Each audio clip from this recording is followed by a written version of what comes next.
Bismillah, Assalamu alaikum. Welcome.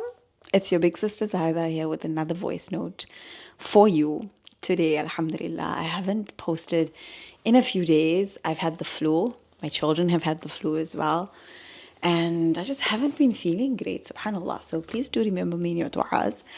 But I'm feeling a little bit better today. I got outside, got some sunshine, went for a mental health walk. Highly recommend those. I mean, do not underestimate the power of getting out into the sun and walking and making dhikr while you do. It is healing. Subhanallah, it is healing. I was really thinking about what I wanted to share with you today in today's voice note. And this is really something that I wish somebody had told me earlier in my journey. It's something that I had to learn for myself the hard way. I remember being young, very young, much younger than I am now. A teenager and in my early 20s. And I really could have used somebody giving me this piece of advice that I'm about to share with you today, inshallah. And right now, people say it online, but I don't think they truly always understand exactly what they're saying. And I'm going to tell you to be very delusional in the type of life you want to create for yourself. And hear me out on this. Hear me out on exactly what I mean. Bear with me here. What I mean is that if you do not get intentional about the type of marriage you want to have, the type of income you want to earn, the type of relationship with Allah subhanahu wa ta'ala that you want to have, then you will just fall into getting exactly what your parents had. And that may be a great thing. I mean, if your parents have an amazing marriage, they're really super happy in their careers, they're stewarding money beautifully, they're tapping into abundance and using money as a tool to create good for their dunya and akhirah, and their akhirah game is on point. Their relationship with Allah subhanahu wa ta'ala is on point. If all of those things are in check and in place, then by all means, do exactly what your parents did. Aim for the same results that they have. You probably don't need this video. In fact, you probably don't even need my channel at all. You don't need to listen to any of my voice notes, because if those are the kinds of parents that you are blessed with, subhanAllah, they have a wealth of wisdom. Girl, you should go and listen to them. But that's not always the case, right? As your parents, my parents, all did the absolute best they could with what they knew. And they had successes, they had failures, but overall, they did the best they could. May Allah bless them. May Allah reward them for the sacrifices they made for us in raising us. And at the same time, if you want to have a marriage that looks very different from your parents' marriage, that's something that my clients will tell me sometimes when they come into my programs. They'll say, I came into this program because I want to have a different marriage than what my parents did. I want to have my husband says he wants to have a different marriage than what he saw his parents have. And if that's what you want, you're going to have to be willing to hold a vision for your life and a future that nobody around you in your family can relate to. The kind of vision that makes other people in your family go, don't be ridiculous. That's not for us. That's not how it can happen. If you're wanting to create the kind of income that can really make a difference in the world, subhanAllah, but your family is in a lot of scarcity and money has always been a difficult thing for them, then you sharing that vision with them is going to trigger them. It's not that they don't want it for you. Of course they want it for you. It's not that they are jealous even. It's that it's triggering for them because they go, well, we couldn't do it. How on earth do you think you're going to do it? Or it's just not possible for people like that. There's a lot of beliefs that they have right now. That's part of the reason that they don't have the result that you want to have. So what I mean by this is that if you want to have the kind of marriage where the intimacy and the love grows and increases, it doesn't get less. We have this idea, and I believe it's a very Western notion, and because of the way we do marriage now, it has become many people's reality, and they don't even accept it. It's just accepted that the status quo, that the beginning of the marriage will be nice, and there'll be romance, and there'll be butterflies, and there'll be all these things. But then as time goes, it just declines and declines. And the longer you've been married, the worse that marriage feels, the less you actually care about each other, and you're actually just staying together for the children, or you're staying together because you don't believe in divorce, or you're just seeing that sentence out. And I challenge that notion. I'm going to challenge it, because I will tell you that it is entirely possible.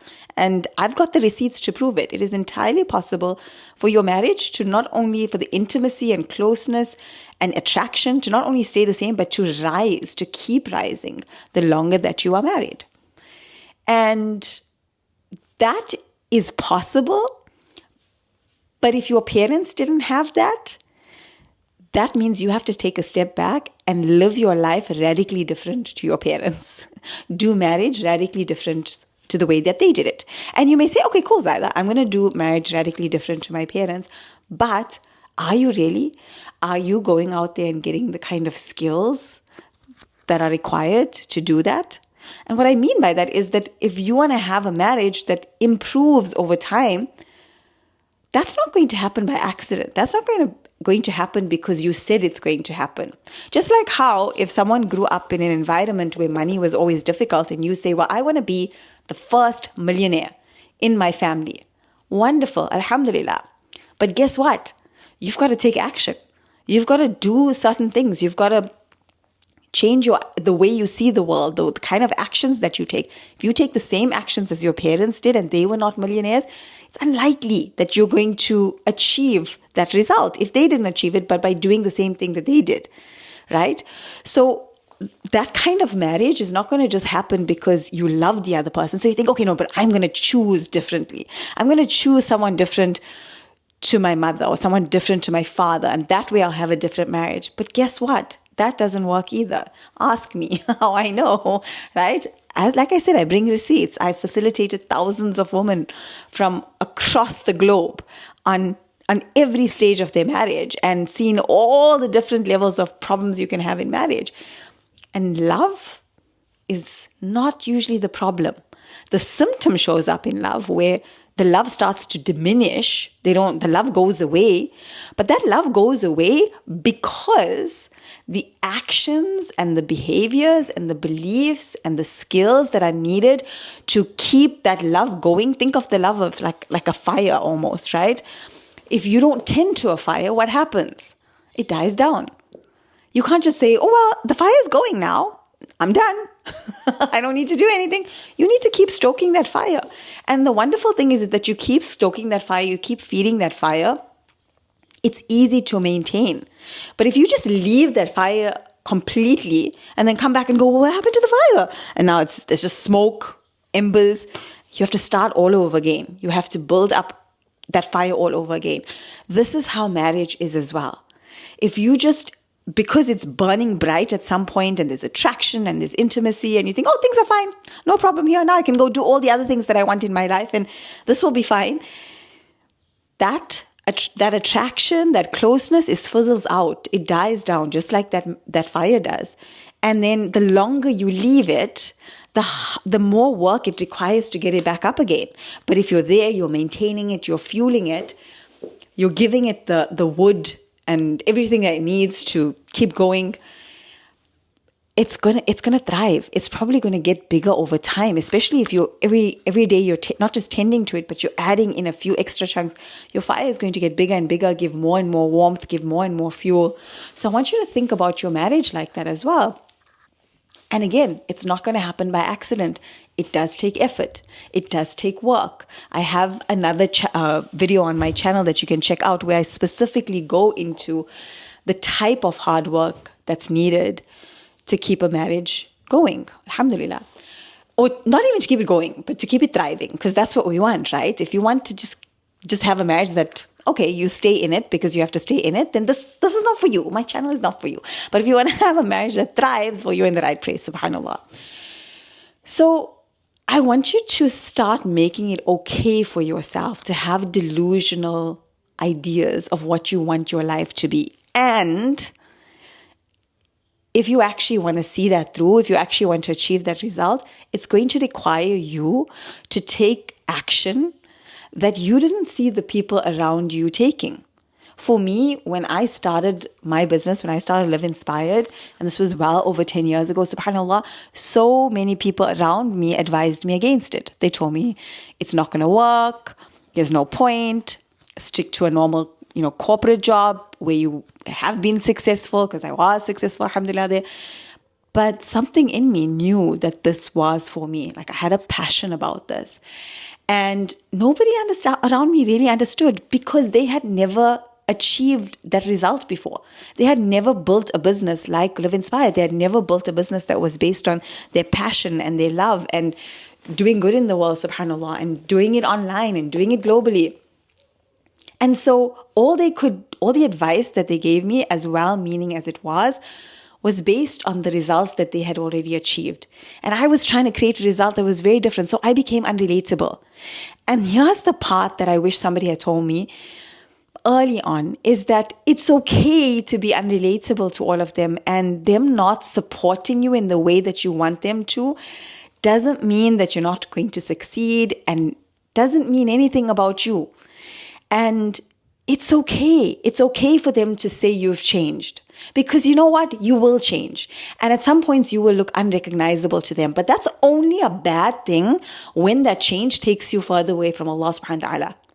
It's only a bad thing when that change makes you forget your duties and your responsibilities in your ibadah and to Allah subhanahu wa ta'ala. Once I had a client who was doing relatively well in her business and she was struggling with something and she reached out to me. And then she shared with me that she was not performing her salah. She was so busy with all these projects that she had taken on that were bringing in some income, but she wasn't reading her salah. And I said to her, well, you should close your business down. If you're not going to read your salah, you should close your business down, because if you only have time for one or the other, salah or your business, salah takes priority. And that just gave her such a wake-up call, and she rectified that. Alhamdulillah, now she's thriving in the business and she's performing her salah.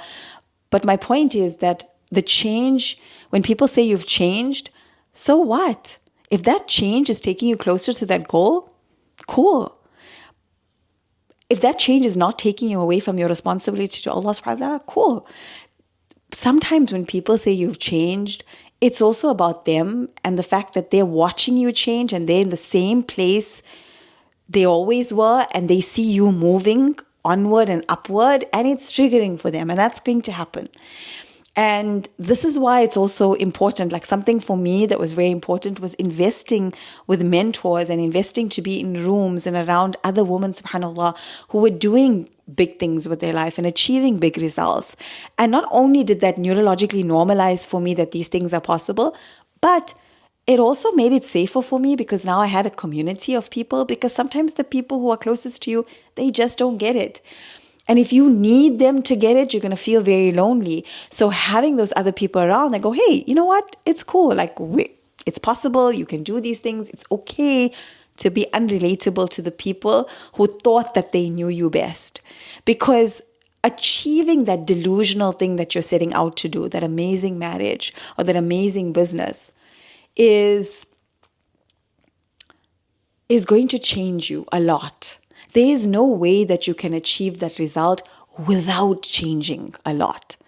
So when they say you've changed, consider that as success. That yes, I have changed. Alhamdulillah. Good. How can you stay the same and achieve something so different? It's just not possible. And also know that there's nothing about life that is unchanging. There's nothing that is not in flux. Your body will change, your thoughts will change, your ideologies will change, your identity will shift. Life is constantly in motion, subhanAllah, from the time you are born to the time that your Lord calls you back to Him. May Allah be pleased with us when He does call us back. There will be nothing but change in your life. And either way, you're going to experience change. So why not be intentional in moving towards the kind of change that you desire? Right? And so just today I just want to leave you with this, that really Be delusional in the results you want to create, and be prepared to take the actions required and endure the growth and the challenges on that path, on that journey to getting there, to achieving it, subhanAllah. Okay, I'm sending you so much love and du'as. If you found this video helpful, do check out some of my other videos where I get into some things that I think you're really going to love. Marriage, important insights, all of that. I will see you next time, inshallah. Take care. Assalamu alaikum wa rahmatullahi wa barakatuh.